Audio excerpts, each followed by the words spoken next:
Le réseau de lignes électriques d'Hydro-Québec couvre un vaste territoire. Vous avez peut-être remarqué que sous certaines lignes, nous dégageons un corridor que l'on appelle emprise, où il n'y a ni bâtiment, ni arbre à proximité des fils. Vous êtes-vous déjà demandé pourquoi?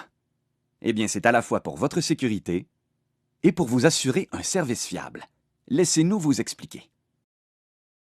Commençons par ce que tout le monde connaît. Les fils électriques à l'intérieur d'une maison, qui sont à une tension de 120 ou 240 volts. Parce que ces fils sont recouverts d'une gaine isolante, on peut y toucher sans subir un choc. Par contre, certains fils conducteurs à l'extérieur des maisons n'ont pas de gaine isolante. C'est le cas pour ceux des lignes de distribution, dont la tension peut atteindre 34 000 volts ou 34 kV pour kilovolt.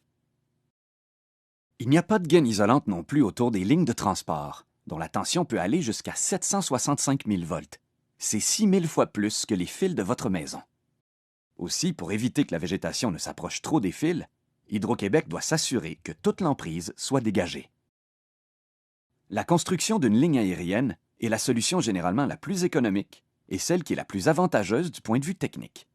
On compte sur l'air ambiant pour isoler ces fils. Mais pour assurer l'isolation, il faut maintenir en tout temps une distance minimale entre les fils et tout ce qui les entoure. Voici un exemple. Un arbre pousse sous une ligne de transport et avec le temps s'approche trop près des fils. Même si l'arbre ne touche pas le fil, cela peut provoquer un arc électrique.